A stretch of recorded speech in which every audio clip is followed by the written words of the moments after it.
이 시간 함께 말씀 보도록 하겠습니다. 하나님께서 이 시간 우리에게 주신 말씀 신약성경 사도행전 10장 44절에서 48절까지 말씀입니다. 사도행전 10장 44절에서 48절까지 우리 저와 여러분이 한 목소리로 다 같이 말씀 함께 봉독하도록 하겠습니다. 시작. 베드로가 이 말을 할 때에 성령이 말씀 듣는 모든 사람에게 내려오시니 베드로와 함께 온 할례 받은 신자들이 이방인들에게도 성령 부어주심으로 말미암아 놀라니 이는 방언을 말하며 하나님 높임을 들음이러라. 이에 베드로가 이르되 이 사람들이 우리와 같이 성령을 받았으니 누가 능히 물로 세례 베품을 금하리요 하고 명하여 예수 그리스도의 이름으로 세례를 베풀라 하니라. 그들이 베드로에게 며칠 더 머물기를 청하니라. 아멘. 네. 오늘은 베드로가 말씀을 전하고 그 전해진 말씀을 위해서 성령이 충만하게 우리 고넬료 가정 가운데 임하는 장면들을 기록한 말씀을 통해서 우리 주신 메시지를 함께 살펴보고자 합니다. 우리 지난 시간에는 어떤 말씀 함께 나눴었죠? 기억하실 수 있으시죠? 어떤 말씀을 기억할 수 있을까요? 베드로가 고넬료 가정을 방문해서 고넬료를 만나는 장면이죠. 그랬을 때 어떤 느낌과 어떤 평가를 베드로는 고넬료에 대해서 갖게 되었을까요? 하나님은 먼저 외모로 사람을 취하지 않는다라는 것들을 베드로는 고넬료를 통해 느끼게 됩니다. 편협하지 않은 하나님, 이방인임에도 하나님께서 받으신다라는 것을 베드로는 고넬료와의 만남을 통해 확증하게 되죠. 그 두 가지 모습이 뭡니까? 하나님은 당신을 경외하는 자들을 받으신다. 두 번째는 뭐죠? 하나님은 의를 행하는 자를 받으신다. 이 두 가지가 필요하다라는 거였죠. 경외하는 자는 하나님을 믿고 따른다. 하나님의 존재를 인정하며 신뢰하는 자가 하나님을 경외한다라는 말이겠고요. 하나님의 의를 행한다라는 말은 뭐겠습니까? 구약시대의 말씀, 즉 율법을 그대로 따르며 살아가는, 준수하며 실천하는 삶을 사는 것을 의미합니다. 이렇게 있었을 때 하나님은 이들을 받으신다라고 얘기합니다. 마치 제사가 연락되는 것처럼 하나님은 이들을 당신의 백성으로 받고 인정하신다라는 것을 베드로는 고넬료를 통해 확인해 볼 수 있었습니다. 자신이 증인이 된다라는 거죠. 이제 고넬료에게 필요한 건 뭐겠습니까? 그걸 확인하자 베드로가 딱 한 가지 부족한 게 있는데 뭐가 부족하다고 생각했죠? 예수 그리스도에 대한 복음이 필요하구나. 그것을 이제 설교로 말하기 시작합니다. 그래서 고넬료의 설교는 철저하게 처음부터까지 예수 그리스도에 대한 겁니다. 그것만을 설교하는 거죠. 그래서 하나님은 예수 그리스도를 통한 화평의 복음을 인간에게 전하셨다라는 겁니다. 누구와 화평이죠? 하나님과 인간. 인간과 인간 화평을 위해서 예수님을 보내셨다라는 것입니다. 근데 그 사건이 갈릴리를 통해서 온 유대 전역에 다 퍼지고 다 알게 됐다. 그리고 나와 함께 온 사람들이 다 증인이다라고 베드로가 고백하고 있습니다. 그리고 하나님께서 예수님께 성령을 부으심으로 예수님의 그 예삭을 감당했다라고 얘기합니다. 어떤 일 하도록? 선한 일을 행하도록. 또 무엇을 행하도록? 마귀에게 억눌린 자를 고치는 일을 통해서 하나님의 일을 행했다라고 얘기합니다. 선한 일 행하는 건 뭐겠습니까? 하나님 나라와 복음을 전파하는 것이고, 마귀에게 억눌린 자를 고쳤다는 것은 뭐겠습니까? 해방과 자유함을 주는 거죠. 다 하나님 나라가 이렇게 임했다라는 것들을 확인시키고 경험시키는 과정이었습니다. 바로 그것에 목격다된 자들이 누구라고요? 베드로와 사도들과 제자들이었다라는 것입니다. 그래서 베드로를 포함한 사도들은 예수의 일생을 목격한 사람이죠. 예수님의 수태고지, 예수님의 탄생, 예수님의 공생애, 예수님의 말씀, 기적, 고난, 그리고 십자가, 부활, 현현, 그리고 승천에 이르기까지 다 하나하나 증인된 사람, 목격자들이었다라는 것입니다. 그래서 누가 증인이 되어야 되는가? 명확하죠. 예수님을 경험한 자들을, 예수님을 직접 내가 알고 느끼고 만난 사람들이 증인이 되어야 되고 실제로도 그들이 증인이 된다는 것이죠. 그럼 증인의 사명은 뭡니까? 명확하죠. 뭡니까? 모든 백성에게 예수님을 전한 책임이 있다는 거죠. 어떻게? 최후 심판 날에 주님께서 산자와 죽은 자를 심판주로서 오실 거다. 심판주로서 오실 거다. 심판하러 오실 거다라는 겁니다. 그분이 누구다? 예수님이시다. 그런데 오직 예수를 믿는 사람만이 그 이름을 힘입어서 구원 곧 죄사함을 받게 될 것이다 라고 베드로가 고넬료 가정에 선포합니다. 그러니까 뭐 하라는 말이에요? 예수님을 믿으라. 그리고 예수님을 믿었으면 복음을 전한 자가 되어야 된다라는 걸 선포하는 겁니다. 그러니까 마지막에 있는 43절에 있는 말씀은 이거죠. 예수를 믿는 사람만이 그 이름을 힘입어 구원 곧 죄 사함을 얻게 될 테니 너희도 예수 그리스도의 이름으로 인해 고백을 하고 그 고백하는 데 힘입어 주의 제자가 되어서 복음을 전한 자가 되어야 된다라고 설교하는 거고 선포하는 겁니다. 그 말씀을 들었을 때, 그 말씀이 선포되었을 때 뭔가 일이 일어나기 시작합니다. 어떤 일이 일어나죠? 오늘 본문 44절이 그 일어난 일들을 이야기하고 있습니다. 44절 뭐라고 되어 있습니까? 베드로가 이 말을 할 때에 성령의 말씀 듣는 모든 사람이 내려오시니라고 기록하고 있습니다.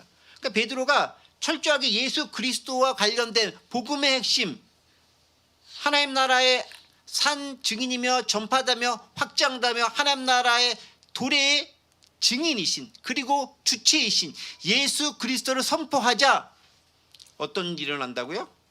44절에 성령이 말씀 듣는 모든 사람에게 내려왔다고 오늘 본문은 기록하고 있습니다.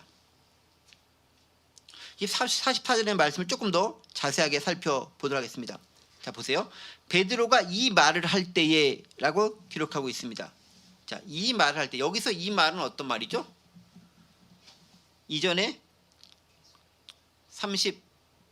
34절부터 43절까지 행했던 예수 그리스도에 대한 복음을 선포할 때, 그 복음의 말씀을 전할 때, 즉 설교할 때 고넬료 집에 성령이 임했다라고 얘기합니다. 설교의 핵심 내용은 뭐였습니까? 다른 거 별로 없었죠? 예수 그리스도가 누구냐? 예수 그리스도가 어떤 일을 행하셨느냐? 그리고 예수님을 믿는 사람이 어떤 일을 감당해야 되는가? 그리고 우리가 구원받으려면 무엇이 필요한가? 오직 예수 그리스도만이 필요하다라는 것을 강조하며 전파하고 선포했습니다. 즉 예수 그리스도와 복음 그 자체가 설교였던 것이죠. 그런데 그 예수 그리스도를 선포하고 전할 때 일이 일어납니다. 복음 전파와 선포가 그 자체로 능력이 있다라는 거죠. 이 말을 할 때, 그리스도의 복음을 전할 때 능력이 있고 하나님의 역사가 일어난다라는 점입니다. 우리는 종종 하나님의 역사가 바로바로 뭔가 눈에 보이듯이 확 바뀌는 것처럼 일어나기를 원하고 있습니다. 예를 들면 이런 겁니다. 제가 여러분들에게 설교를 하고 있습니다. 설교를 하고 있는 동안에 갑자기 여러분들이 막 뒤집어지고 성령께서 강력하게 임해가지고 막 갑자기 대굴대굴 구르면서 회개하고 갑자기 방언하고 이런 일이 일어나면 저는 참 좋겠는데 쉽지는 않을 것 같긴 해요. 당황스럽게 매번 그러면 당황스럽겠죠. 사도들이 행할 때마다 매번 그런 일이 일어났을까? 그건 좀 의심스럽긴 합니다. 어쨌든 그럼에도 불구하고 복음을 전하는 그 설교, 복음의 말씀을 전하는 그 능력의 말씀이 전해지는 그 순간에 역사와 능력이 뭔가 일이 일어난다라는 거예요. 근데 우리는 주로 눈에 보이는 가시적인 어떤 것으로만 그것을 발견하고 보기 원해요. 당장 내 눈앞에서 뭔가 일어나지 않으면 아무 일도 안 일어난 것처럼 생각하기 쉽다라는 거예요. 근데 여러분, 말씀이라는 거는요, 어느 순간 잠자고 있던 내 가운데 팍 부딪혀가지고 갑자기 벌떡 깨어나는 그 말씀이 될 수 있지만, 그러하기 위해서 필요한 게 뭐냐면 그 말씀이 내 안에 쌓이고 축적되는 과정들이 필요한 거예요. 그러니까 말씀을 전할 때 지금 당장 아무 일도 안 일어나는 것처럼 보여도 그 말씀이 그 안에 쌓여가면서 조금씩 변화를 위한 움직임, 동틈, 꿈틀거림이 시작되고 있다라는 거예요. 아무것도 안 일어나는 게 아니다라는 것입니다. 언젠가 나중에 그것들이 쌓여서 놀라운 역사가 두드러지게 변화되는 순간과 시간이 오게 된다는 거죠. 그 시간을 위해서 우리는 준비하고 받아들이고 조금씩 커나가는 과정에 있다는 것들을 기억하셔야 됩니다. 그래서 말씀 있는 곳에 갔는데 설교를 듣는데 왜 나는 요모양요꼴 별로 변한 것도 없고 그 말씀이 그 말씀이고 그 얘기가 그 얘기고 맨날 똑같은 것 같은데 지루하고 재미도 없는데 이렇게 생각하지 마시고 여러분들에게 들려지는 그 말씀이 언젠가 결실과 열매 맺을 때가 있다라는 거고 지금은 그 과정 가운데 보이지 않게 쌓여가는 과정이다라고 생각하셔야 돼요. 여러분 공부 열심히 할 때도 아시겠지만 할 때마다 내가 열심히 실력이 향상되고 있다라고 느껴질 때도 있어요. 그런데 매번 그렇지 않아요. 아무리 공부해도 거기서 거기 갖고 특별히 저에게 대입해보면 영어 공부 그런 것 같아요. 아무리 뭘 해도 내 실력은 아무리 해도 늘지가 않아. 이럴 때가 많이 있거든요. 근데 어느 순간 갑자기 말이 틀릴 때가 있고 말이 될 때가 있어요. 과정이 있었기 때문에 결과로 보여진다라는 거죠. 마찬가지다라는 것입니다. 그래서 말씀을 들을 때 나는 요모양 요꼴이야 라고 자책만 하지 마시고 쌓이는 과정이다 생각하시고 주의 깊게 집중해서 잘 들으시고 적용하려는 여러분들의 노력과 애씀이 필요합니다. 그게 복음의 능력입니다. 복음은 능력입니다. 복음은 그냥 사라지지 않습니다. 반드시 역사합니다. 기억하시기 바랍니다. 자, 그런데 여기 재미있는 표현이 있어요. 우리말로는 잘 드러나지 않습니다. 베드로가 이 말을 할 때에 라고 얘기합니다. 그러니까 이 말할 때 설교할 때라고 얘기하죠. 영어로 보면 재미있는 표현을 더 명확하게 발견할 수 있는데요. 보세요. While Peter was still speaking these words. 베드로가 여전히 이 복음의 말씀을 전하고 즉 말하고 있는 그 동안에 라고 얘기합니다. 그러니까 여전히 하나님의 말씀을 증거할 때라는 겁니다. 말씀이 끝난 상태가 아니라 설교를 다 마쳤네가 아니라 설교하고 있는 그 중간에 동안에 뭔가 놀란 역사가 일어나고 있다라는 거예요. 아까도 말씀드렸지만 지금 당장 눈에 보이는 결과로 나타날 수도 있지만 그렇지 않을 수도 있다는 거죠. 핵심은 우리 눈에 보이지 않더라도 말씀이 선포되는 그 순간에 하나님의 역사도 역시 동일하게 움직이고 시작하고 있다라는 겁니다. 말씀이 선포되면 하나님의 역사도 일어나고 있습니다. 그것을 믿고 여러분들이 그렇게 받아들이는 분에게는 그 역사가 그대로 실행되고 실천될 것입니다.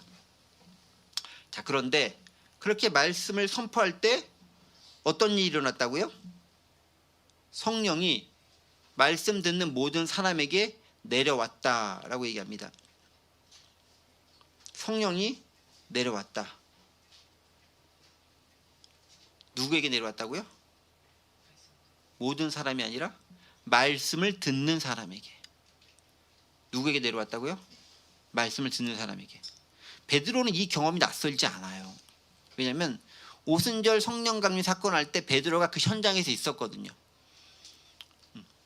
베드로는 바로 그것을 직접 경험한 그리고 설교한 장본입니다. 그런데 지금 그거와 똑같은 복사판이 재현이 지금 고넬료의 집에서 그대로 일어나는 거예요.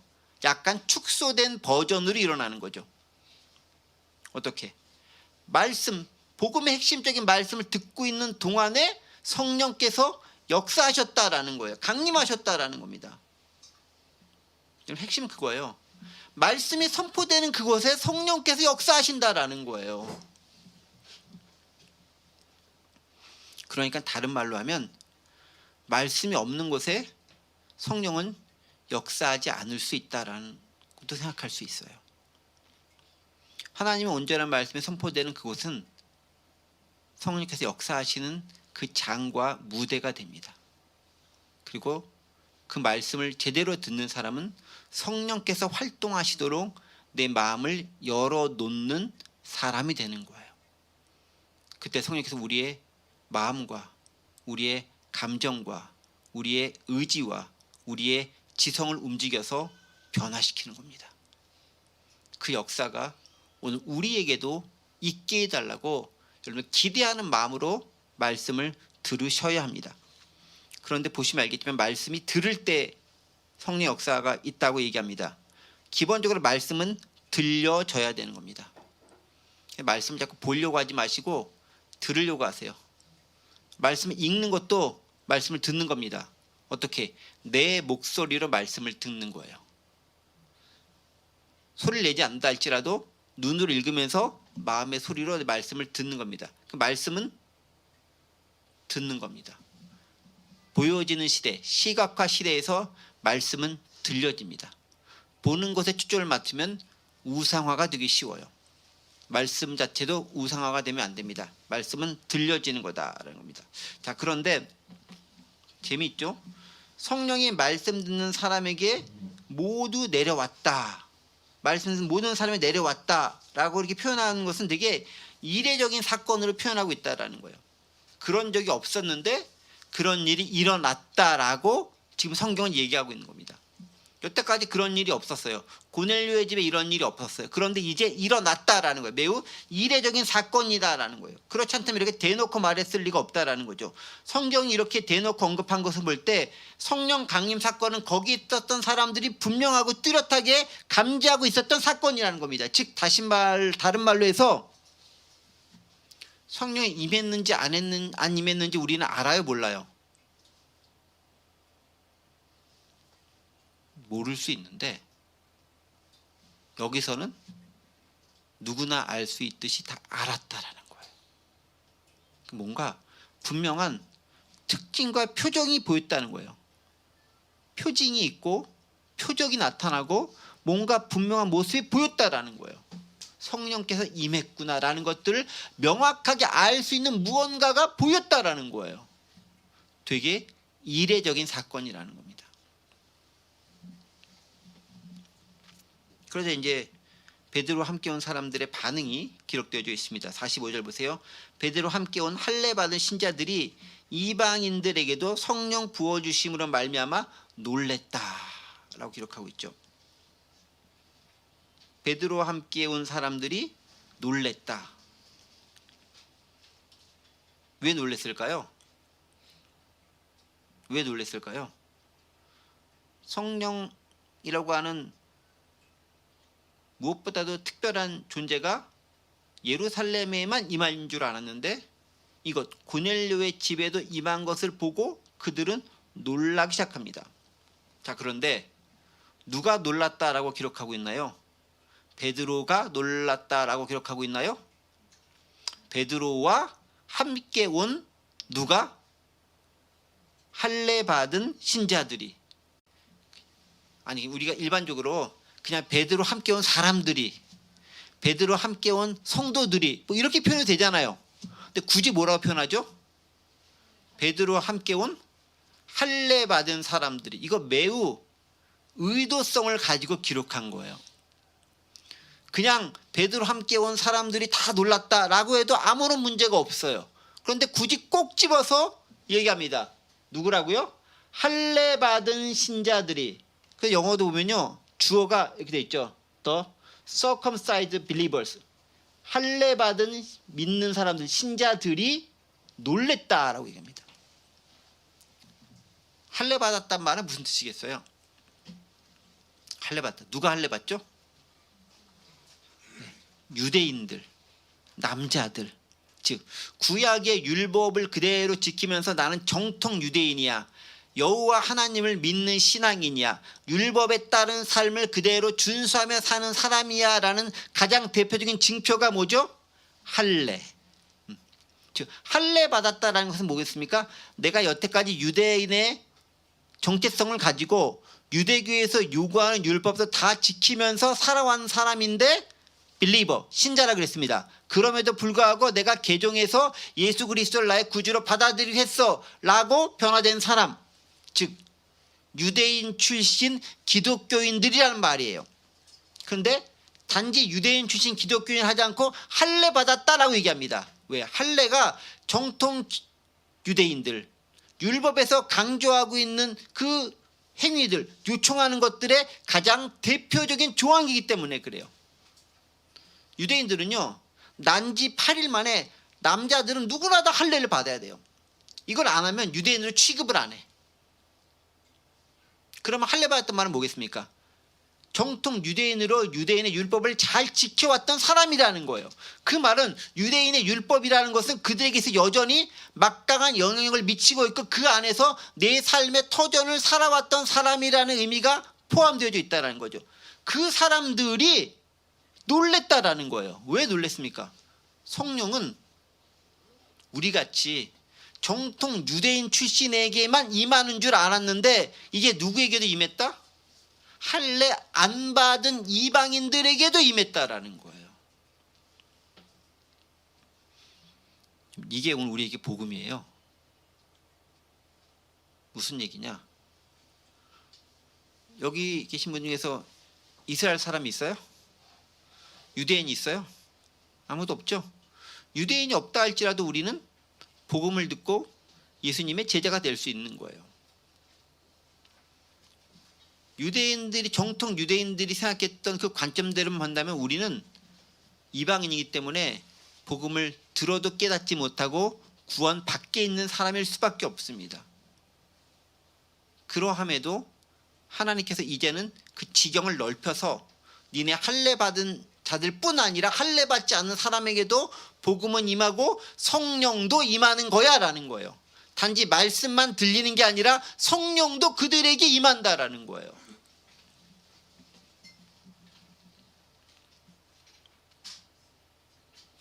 이방인에게도 성령이 임한다는 것을 그들이 확인하고 증인으로 서게 됨을 강조하기 위한 표현이다라는 거죠.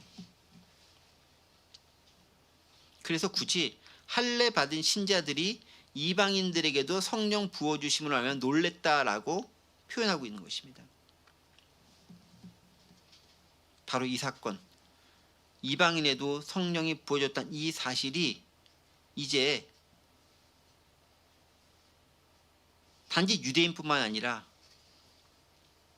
하나님을 알지 못했던 그 백성에게도 복음이 열려져 있고, 그리고 이제는 복음이 그들에게도 온전히 전해질 뿐 아니라 성령의 역사까지 동일하게 임한다라는 것들을 친히 목격하게 되는 것, 중요한 사실이라는 겁니다. 그걸 지금 누가 목격해죠? 베드로, 그리고 베드로와 같이 온 할례 받은 사람들이 다 목격합니다. 이 사람이 나중에 예루살렘 돌아가서 증인으로 이야기하겠죠. 우리는 할례 받은 사람들만 참다운 기독교인이 되는 줄 알았는데 지금 보니까 이방인에게도 성령이 임하더라.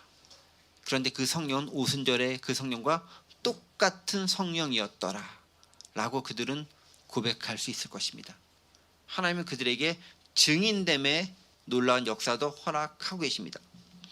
자, 그런데 여기 또 좀 재밌는 영어식 표현이 있습니다. 이방인들에게 성령 부어주심으로 말미암아 놀랐다 라고 얘기합니다. 45절이죠. 성령이 부어졌다, 부어주다, pour이라는 단어를 쓰면 좋겠는데 그런 단어를 쓰진 않아요. 어떤 단어가 쓰여집니까? pour out이라는 단어가 쓰여지만 또 하나 중요한 단어가 있습니다. 그냥 성령이 주어졌다라고 표현하지 않고요. 45절 가면 여기서 뭐라 되어 있습니까? 성령 부어주심인데 영어로 뭐라 했습니까? The gift of the Holy Spirit. 성령의 선물이 그들에게, 이방인들에게 pour out, 부어졌다. 성령의 선물이 이방인들에게도 부어졌다라고 합니다. 재밌는 거예요.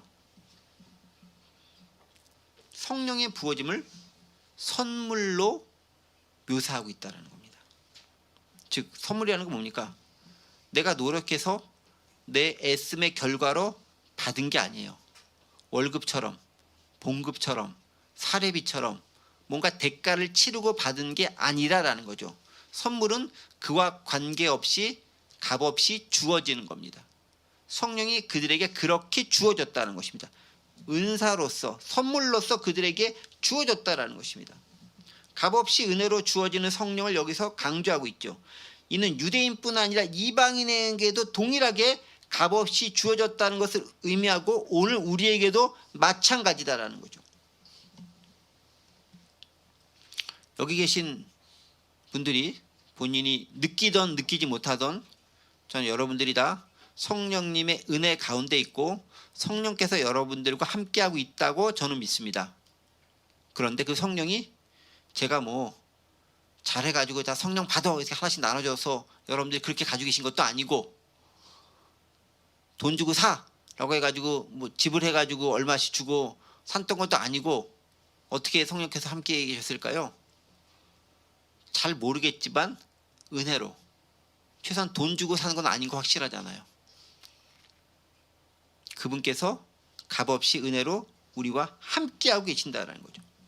그 말은 어떤 책임을 우리에게 부여하냐면요, 성령의 은혜로 값없이 왔기 때문에 우리 역시 그 성령을 돈 받고, 아니죠, 값없이 거저 베풀어 줄 수 있어야 된다는 겁니다.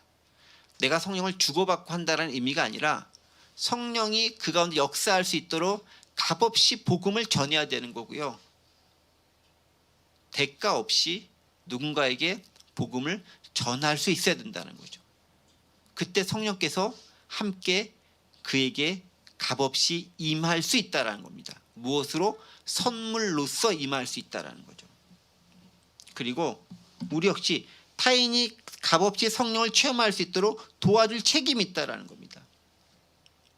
이게 왜 중요하냐면요, 지난번에 성령 강림 역사가 사마리아에서 일어나니까 누군가가 한 명 쫓아와가지고 나도 좀 그거 좀 어떻게 하면 안 되겠습니까? 라고 요청했던 사람 있죠. 기억하십니까? 누구죠? 마술사 시몬. 나도 좀 이렇게 기도 한번 하고 하면은 성령이 임할 수 있도록 좀 해달라 라고 이야기하고 요청했다가 엄청나게 혼나고 두들겨 맞고, 여기서 두들겨 맞다는 것은 몽둥이를 당했다는 것이 아니라 엄청 혼났다는 거죠. 그렇게 성령은 임하는 게 아니다, 돈 주고 사고 팔 수 있는 능력이 아니다라고 얘기하는 거죠. 하나님의 은혜로 주어지는 거다. 근데 가끔 어떤, 이게 좀 적합한 비유인지 모르겠지만 어떤 부흥사들은 성령을 돈 주고 사고 팔고 하는 것처럼 이렇게 얘기하시는 분들 계세요. 헌금 많이 해, 성령이 임해야지, 말이야, 이렇게 얘기하면서. 근데 그 시절에 그게 왜 통했을까 모르겠어요. 그런 게 아니다라고 얘기하고 있습니다. 자, 그러면서 이제 성령 받은 구체적인 특징을 언급하는 게 46절이에요. 보세요. 이는 방언을 말하고 하나님 높임을 들음이로라. 이 두 가지 것은 오순절 다락방 성령 강림 사건과 동일하게 역사되는 가장 대표적인 사건을 드러내는 장면입니다. 성령 받은 사람들의 모습 어떻다고요? 방언을 얘기했다. 오순절 성령 강림에서도 사도행전을 보면 방언을 말하는 그들의 모습이 드러나 있죠. 사도행전 2장 1, 2, 3절 말씀을 준비하지 못했지만 앞부분을 보면 기록되어져 있습니다. 성령이 불의 혀같이 그에게 임했다. 그래서 모든 사람들이 방언으로 말하기 시작했다라고 언급하고 있습니다. 지금 뭡니까? 성령 받는 사람들은 방언을 말하는 게 가장 중요한 특징 가운데 하나로 언급되고 있습니다. 그래서 이제 오순절 계열에 있는 종교, 기독교에서는 꼭 방언을 이야기해야 된다라고 이야기하고 있습니다. 물론 첫 번째 성령 강림의 사건과 관련돼서는 상징적으로 방언이 임하는 것들이 많이 두드러져 나타나 보이기도 합니다. 근데 방언이 임하는 것은 이유가 있어요. 왜 방언이 임했을까요? 가장 첫 번째 것은요, 다양한 부류의 사람들이 모여서 그들이 자기네 말로 복음을 듣고 말하게 하기 위해서입니다. 지금 뭐냐면은 복음이 그냥 흘려지는 것이 아니라 다양한 사람들이 들을 수 있도록 그들의 말로, 그들의 출신의 언어로 복음이 선포되고 들렸다라는 거예요. 베드로가 설교할 때 그곳에 있던 사람들은 자기네 나라의 말로 들었고 자기네 나라의 말로 또 복음을 선포하기 시작했습니다. 배우지 않은 말로도 또 복음을 선포하기 시작했어요. 지금 뭡니까? 어느 나라, 국적, 인종을 가리지 않고 복음은 전파되어져야 한다라는 것을 상징적으로 드러낸 표현입니다. 그러니까 방언이 임했다라는 것은요, 상당히 선교적인 뉘앙스와 의미를 가지고 있는 거예요. 사실 여러분 보세요. 전 세계가 딱 하나의 언어만 쓰고 있어. 그럼 굳이 방언으로 성령의 임재를 드러낼 필요가 있었을까요? 언어가 다양하니까 다양한 언어로 복음이 전파되니까 다양하게 복음을 전파되라는 상징적인 의미가 그 안에 들어가 있다라는 거죠. 그래서 방언이 성령 강림의 되게 중요한 특징 가운데 하나 나타납니다. 왜? 성령의 충만함을 받았으면 성령의 역사에 임했으면 너희는 뭐가 된다?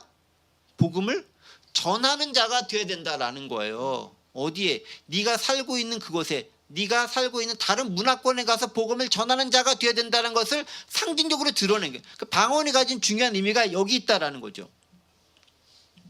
그 다음에 어떤 특징이 있다고요? 하나님 높임을 들음이다. 그러니까 그들이 말하는 내용이 어떤 내용입니까? 하나님을 주로 높이는 내용을 기도로 말하고 있더라라는 거예요. 그러니까 방언 기도의 상당 부분들은 뭐냐면 하나님을 주로 찬양하는 내용들이에요. 제가 요새는 거의 하고 있지 않긴 하지만 찬양 막 인도할 때 성령 충만할 때 되면은 방언으로도 막 찬양이 나와요. 하나님을 찬양하는 겁니다. 다른 언어로 하나님을 찬양하는 겁니다. 새 노래로 하나님을 찬양한다라는 것입니다. 그래서 이 46절이 상징하고 있는 말은 그거예요. 이 성령 받음의 특징은 사도행전 2장의 오순절 강림 역사와 동일하다. 그리고 사도행전, 즉 예루살렘에서 일어났던 사도행전의 성령 강림의 그 역사가 이제 사도행전 10장에서는 고넬료의 집이라는 이방인의 가정 가운데서도 동일하게 이루어졌음을 선포하고 있는 거예요. 누구에게나 차별 없이 성령은 역사하고 있다라는 겁니다. 유대인뿐 아니라 이방인들에게도. 그래서 방언이라고 하는 다른 언어를 쓰는 사람들에게도 들릴 수 있는 복음으로 그들에게 선포되고 전파된다라는 거죠. 그리고 그 책임이 있다면 너희는 다른 사람들에게도 다른 언어로 복음을 전해야 한다라는 겁니다.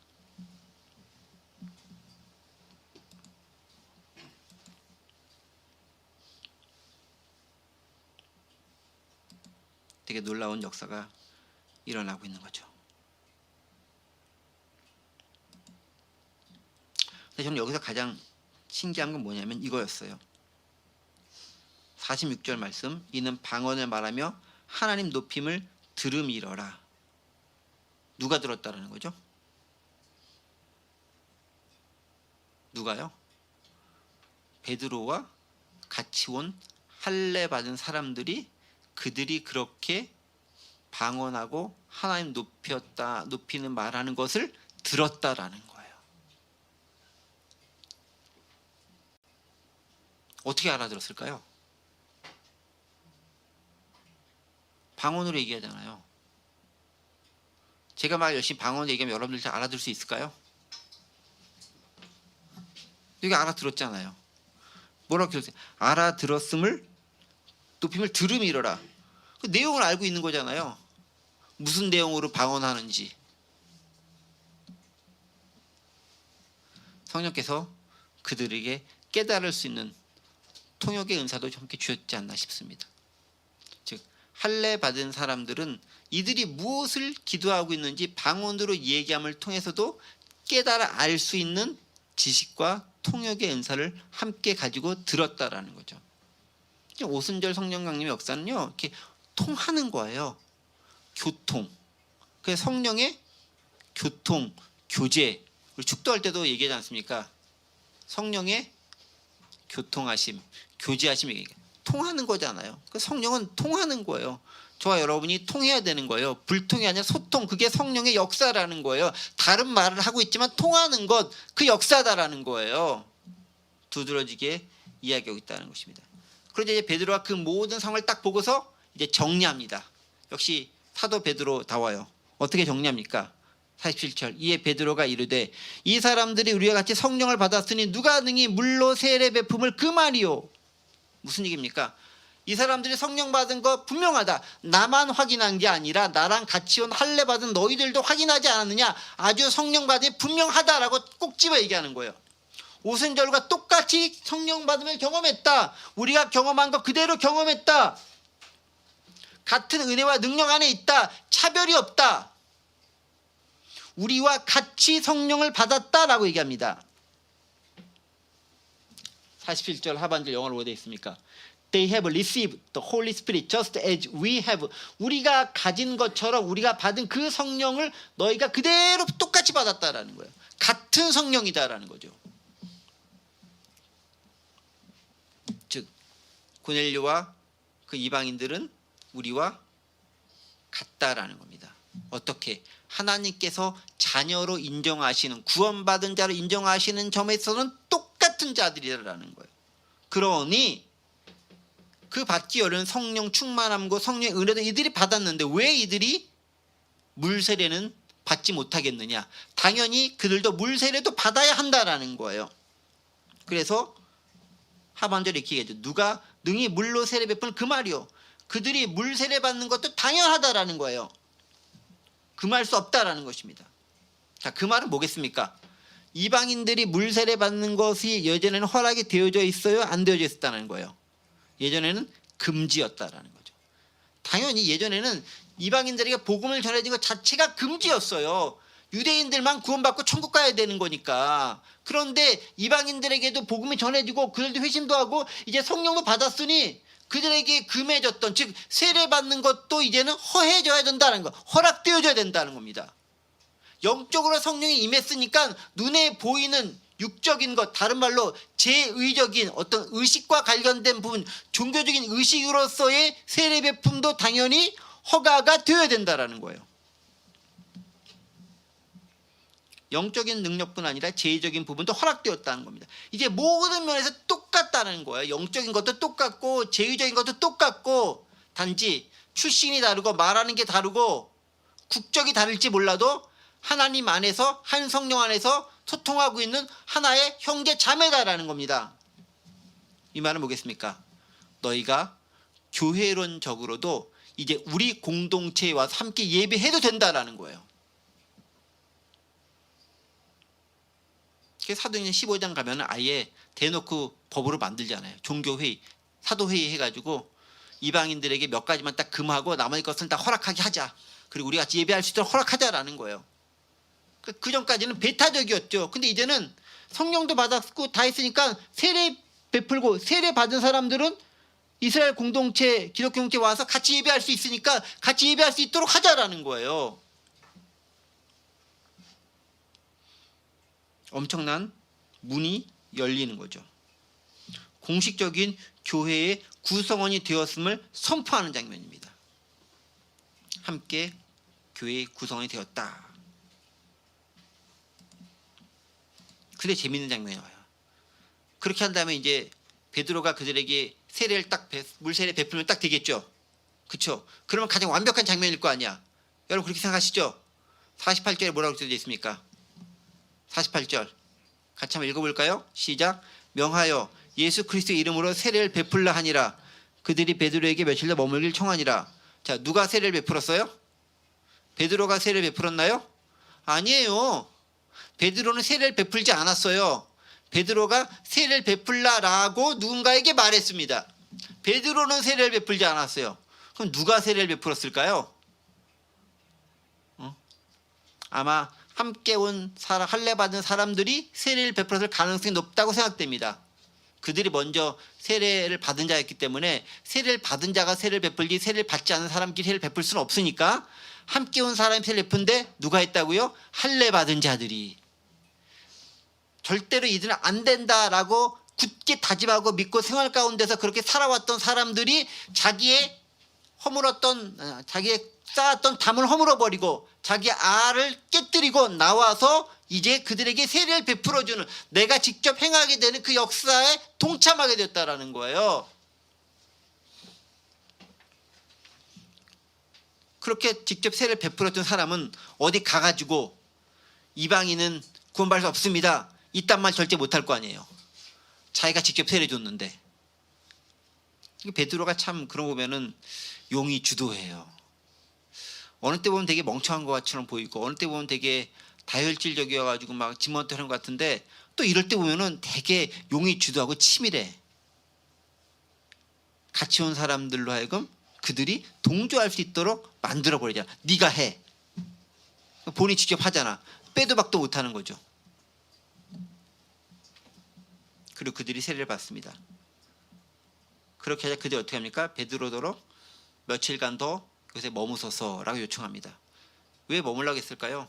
감사한 은혜에 대한 보답도 있고 같이 식사도 좀 하고 특히 교제를 나누면서 좀 더 말씀을 듣고자 원했겠죠.